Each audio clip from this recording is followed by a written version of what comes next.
Bonjour à toutes et à tous et bienvenue au culte protestant célébré à l'occasion de la fête de Pentecôte. Quel est le sens de cette fête pour nous aujourd'hui dans la situation particulière que nous traversons? La pasteure Audrey Torini nous fera découvrir cette fête de Pentecôte au travers de 3 symboles. Elle sera accompagnée de Nora et Nathan. Nous vivons ensemble cette célébration. Alors aujourd'hui, les chrétiens célèbrent la Pentecôte. Peut-être que certains se posent la question du sens d'honorer cette célébration en pleine crise planétaire du Covid-19. Et pourtant, vieille de plus de 2000 ans, la Pentecôte peut encore nous apporter aujourd'hui un éclairage pertinent pour nos vies. C'est du moins ce qui habite aujourd'hui les chrétiens. Pour les auditeurs qui sont peut-être moins familiers avec cette fête, rappelons qu'il s'agissait d'abord d'une fête juive, aussi appelée la fête des semaines. Il s'agissait d'un moment dans l'année de reconnaissance pour les récoltes reçues, où l'on allait au temple déposer des offrandes et remercier Dieu.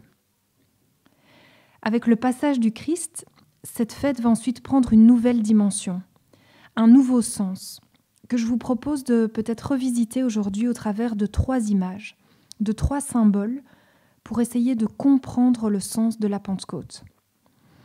Alors avant d'aborder ces 3 métaphores, je vous propose une rapide petite remise en contexte. Durant les 3 années où Jésus a enseigné, d'une manière totalement nouvelle à propos d'un royaume qui s'est approché, il va annoncer à ses disciples qu'après son départ, il enverra un conseiller, un défenseur, qu'il enverra en fait son propre esprit. Et il leur fait cette très belle déclaration, qui, je pense, s'adresse encore à nous aujourd'hui. « Je ne vous laisserai pas orphelins, je viendrai vers vous. » Jean 14, 18. « Il vaut mieux pour vous que je m'en aille. En effet, si je ne m'en vais pas, le défenseur ne viendra pas vers vous. Mais si je m'en vais, je vous l'enverrai. » Jean 16, 7. Ce que Jésus annonce, c'est qu'il doit d'abord mourir avant que cet événement ne se produise. En effet, dans les textes, ce n'est qu'après sa mort et sa résurrection que les disciples vont recevoir, lors d'une expérience spirituelle assez hors du commun, ce Saint-Esprit promis. Mais avant l'arrivée de ce défenseur, de cet esprit, il y a la croix. Et c'est un passage incontournable. Et je vous propose d'écouter les mots que Francis Cabrel a choisis pour décrire cette croix.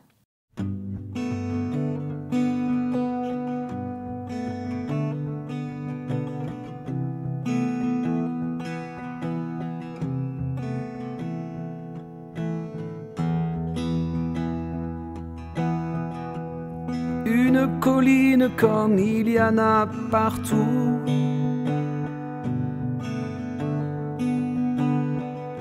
Quelqu'un a porté une croix et des clous.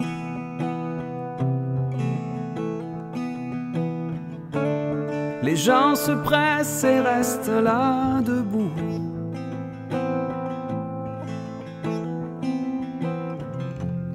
Voilà celui qui prétend parler pour nous. On rit de voir les marques à ses genoux.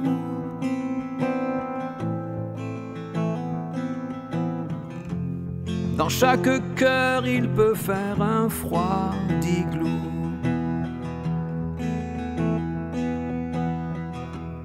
On se bouscule pour voir l'homme blessé.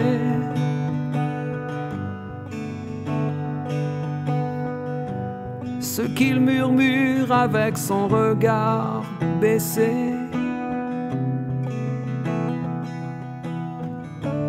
C'est de l'amour que j'ai voulu vous laisser. L'amour, l'amour, y en aura jamais assez.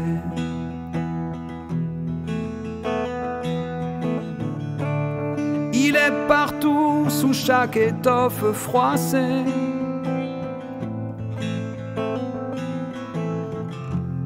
Dans chaque épine de ma couronne tressée.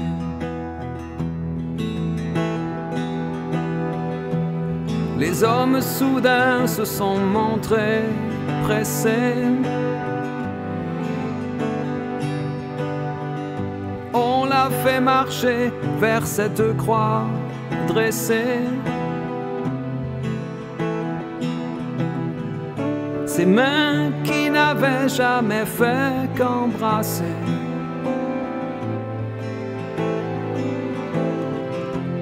Ça n'a pris qu'un instant pour les traverser.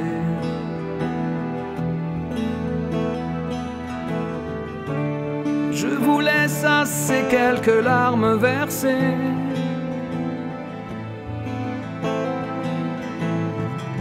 Et des siècles pour y penser.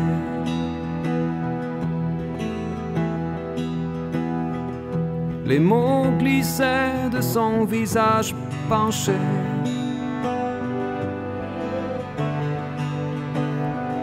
Dans chaque cœur, il y a un printemps caché.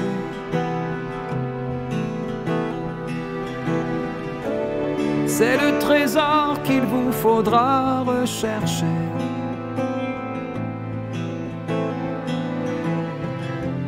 Entre les pierres et sous les herbes séchées.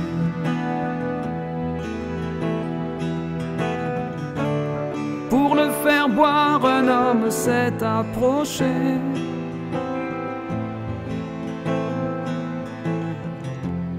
Voilà l'espoir auquel il faut s'accrocher.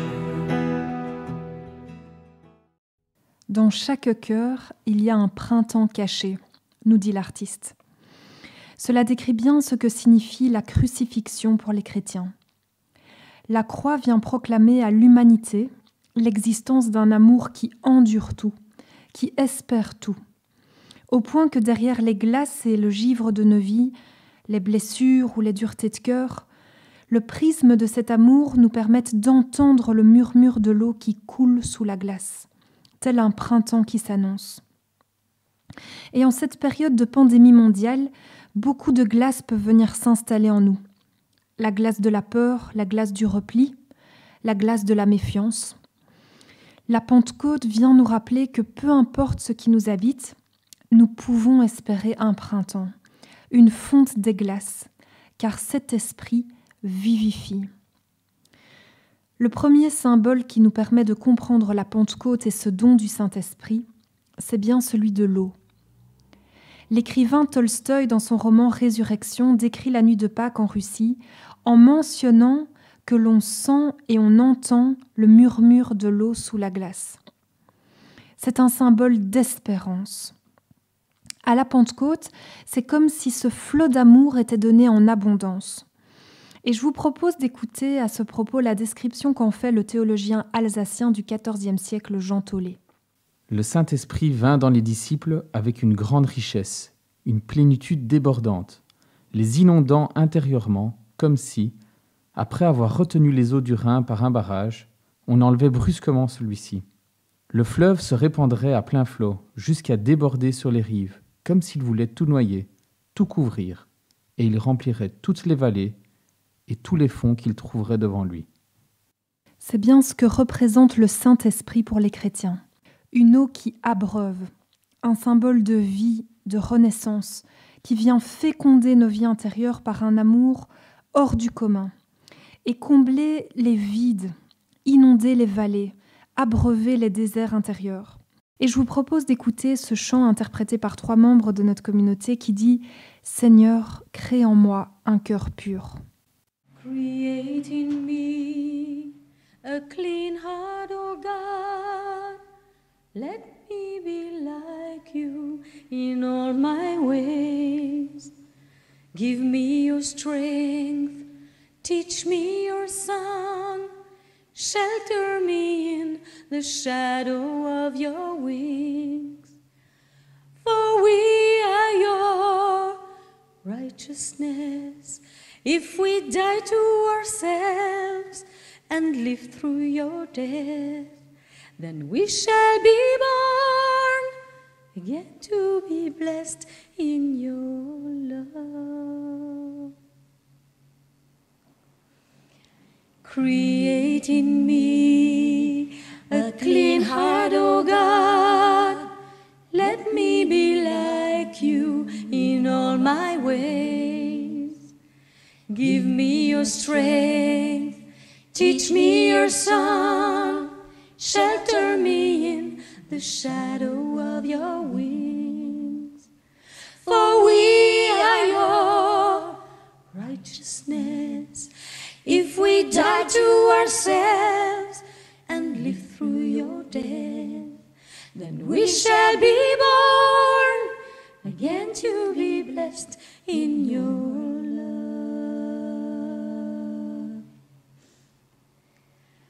Create in me a clean heart, O God.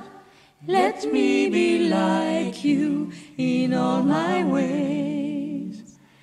Give me your strength, teach me your song. Shelter me in the shadow of your wings. For we are your righteousness. If we die to ourselves and live through your death, then we shall be born again to be blessed in your love.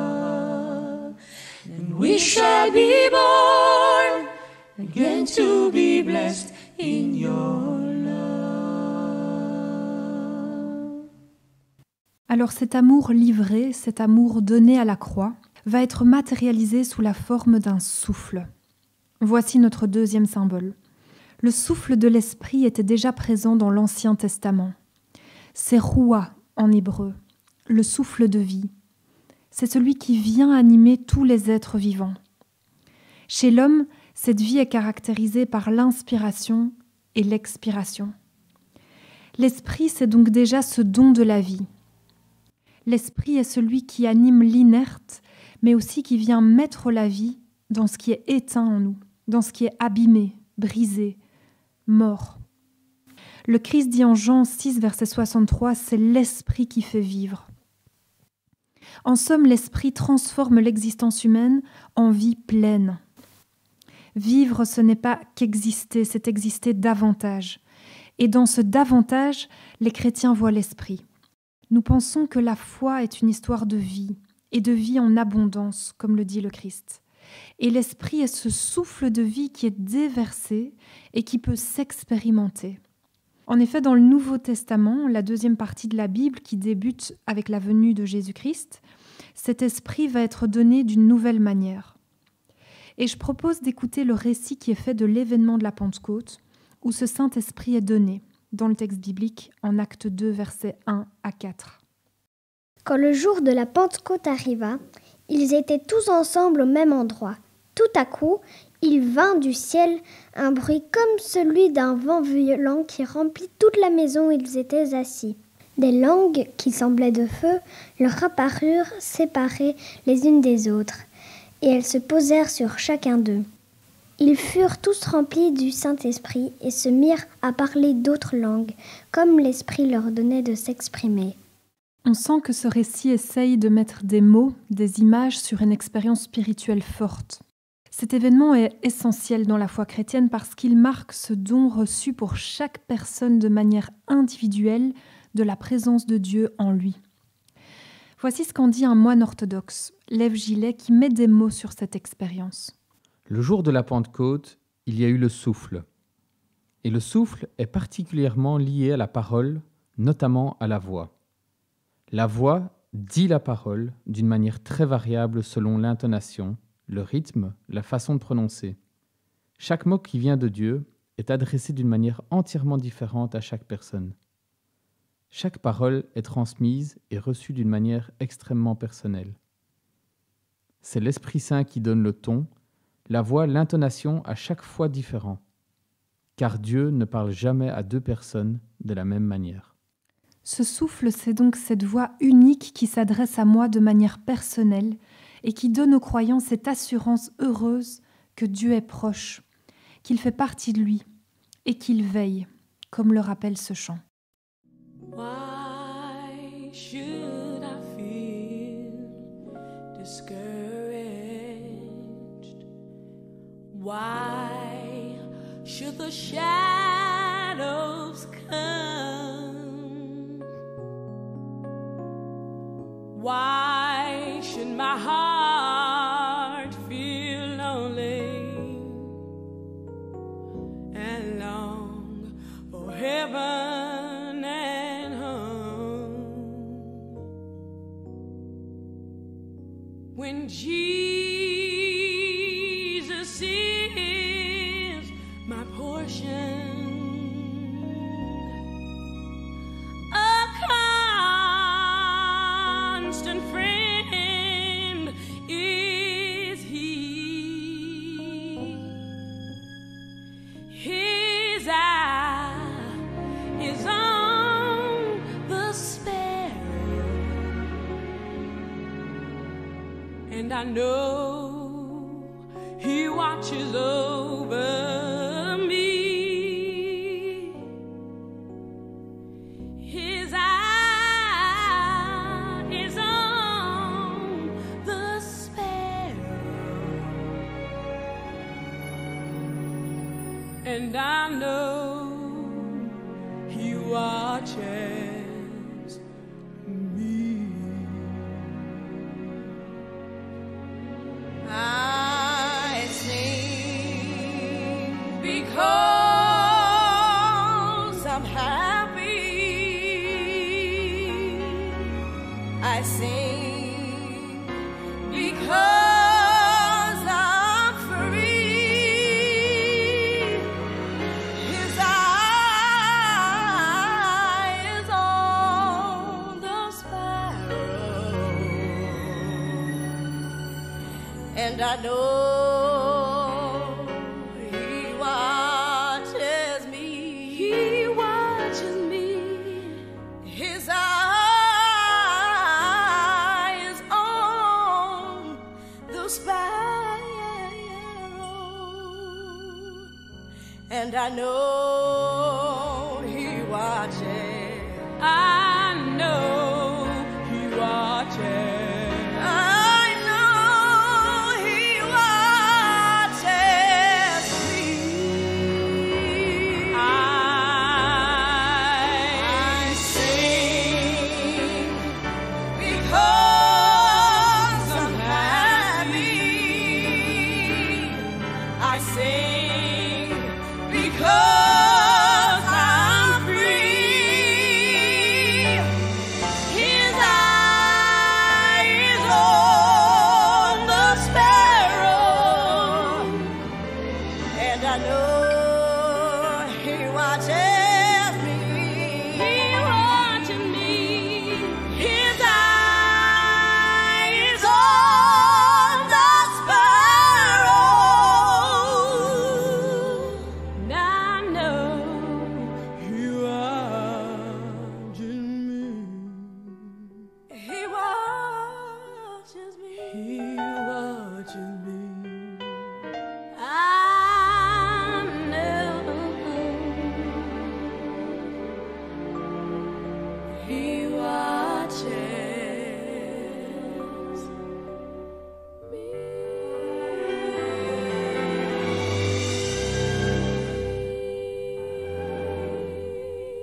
Ceux qui ont contracté le Covid-19 ont peut-être expérimenté ce symptôme extrêmement douloureux et désagréable qui obstrue la respiration. Et pour l'avoir vécu, cette sensation nous rappelle à quel point respirer est un besoin vital.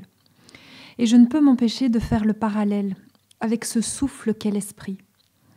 Comme pour la respiration, il est un besoin incontournable pour le croyant. C'est lui qui vient renouveler, féconder, restaurer la vie humaine et la foi. La théologienne Lita Basset résume son aspect essentiel dans l'extrait suivant de son essai « Aimer sans dévorer ». Luther, qui a beaucoup inspiré Kierkegaard, disait que personne ne peut comprendre Dieu ni la Bible sans avoir expérimenté ce souffle, l'avoir senti passer, car sinon les mots restent des mots. On sort de l'Église aussi glacé qu'on y est entré. Glacé est le bon terme, car le troisième symbole qui nous permettrait de bien cerner le sens de la Pentecôte et de l'Esprit Saint, ce serait celui du feu. Nous avons cette image dans le texte des langues de feu. Le feu de l'Esprit, c'est un brasier d'amour. C'est un type d'amour qui peut par moments dépasser l'entendement. C'est ce que tente d'exprimer à nouveau Lev Gillet en prenant la métaphore du buisson ardent, ce fameux buisson dans l'Ancien Testament devant lequel Moïse s'arrête car il ne se consume pas.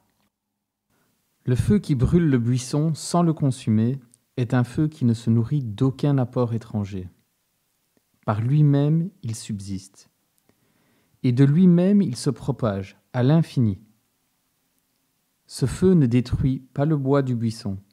Il purifie le bois. Il fait disparaître ce qui, dans le buisson, est seulement ronce ou épine. Mais il ne déforme pas. Il respecte les structures originelles. Il renouvelle sans tuer. Le buisson ardent est une expression de la nature divine. Dans la flamme du buisson, je suis l'amour, qui se donne sans jamais s'épuiser. Je suis la générosité qui ne connaît aucune mesure. On ne peut dire à mon amour jusque-là et non plus loin.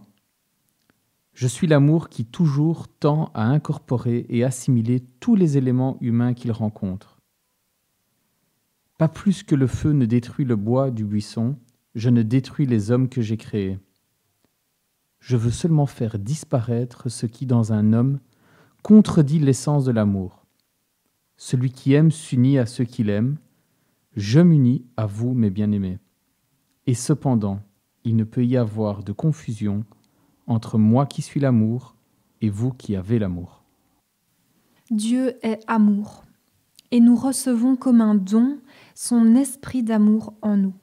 C'est ça la Pentecôte.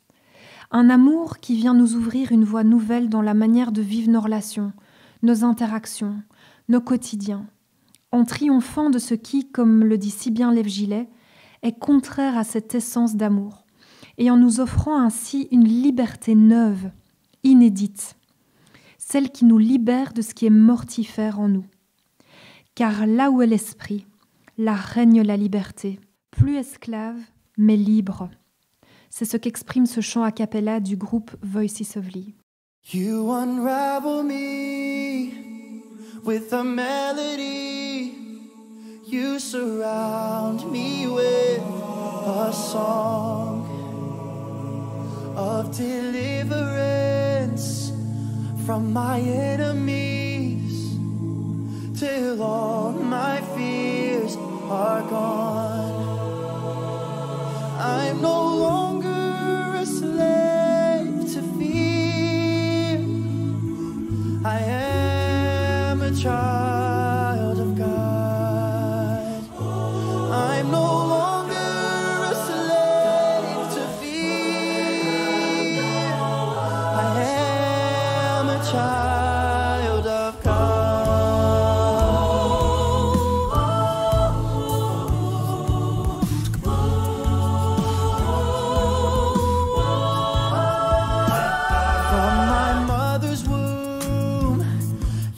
chosen me, love has called my name. I've been born again into your family. Your blood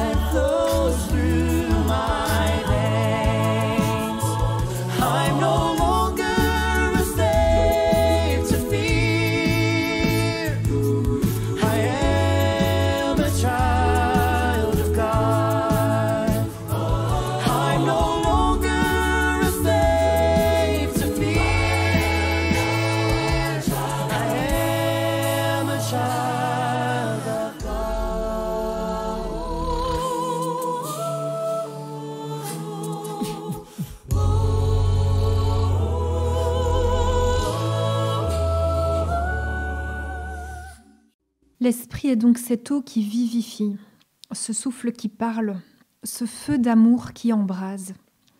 C'est la présence vivante et agissante de Dieu en ce monde, donnée en abondance à la Pentecôte. Pour les chrétiens, l'esprit est source d'espérance, car face à la souffrance, aux malheurs multiples que nous connaissons de par le monde, nous avons la confiance que l'amour est à l'œuvre. L'esprit va pousser les disciples à s'exprimer dans des langues nouvelles, comme pour exprimer l'aspect universel et unificateur de l'œuvre de l'esprit. Cet esprit dont on ne sait ni d'où il vient, ni où il va, et qui souffle où il veut, à tout détour de nos chemins, à tout moment de nos vies. Ayons donc cette confiance et cette attente que chacun d'entre nous pouvons espérer vivre et accueillir cet esprit d'amour. Pour terminer ce culte, je voudrais vous laisser cette prière. Seigneur, tu es l'imprévisible, tu es le vivifiant, tu es l'esprit qui souffle où l'on ne l'attend plus. Tu es la flamme et souffle qui jamais ne s'arrête. Et c'est pourquoi brille toujours, au cœur de ma difficulté de vivre, la petite lumière obstinée de l'espérance. Amen. Je vous laisse avec ce chant de Lauren Daigle qui dit « Où es-tu, Dieu, face à toute cette souffrance, ces ténèbres, ce silence ?» En réponse, dans le chant, elle entend le souffle de la voix du Père céleste lui murmurer « Lève les yeux, mon enfant. » Where are you now when darkness seems to win? Where are you now when the world is crumbling? Oh, I hear you say, look up, child. Hey, look up, child. Hey, where are you now when all I feel is doubt? Oh, where are you now when I can't figure it out? Oh, I hear you say, look up, child. Hey, look up, child. Hey, look up, child. Hey, look up, child. Je vous souhaite à chacun un heureux dimanche de Pentecôte, en pensée toute particulière avec les personnes malades ou qui sont encore strictement confinées. Bon dimanche. C'était le culte protestant célébré à l'occasion de la fête de Pentecôte avec la pasteure Audrey Torini de la communauté chrétienne de Woluwe-Saint-Lambert, Nora et Nathan. Nous avons été très heureux de passer ce moment cultuel en votre compagnie. Nous vous rappelons que les différents textes entendus sont à votre disposition sur simple demande adressée à la radio-télévision protestante rue Brognier 44 à 1070 Bruxelles ou via notre site www.aprt.be. Bonne fin de journée et rendez-vous samedi prochain à 20h30 pour notre émission hebdomadaire de la Voix protestante.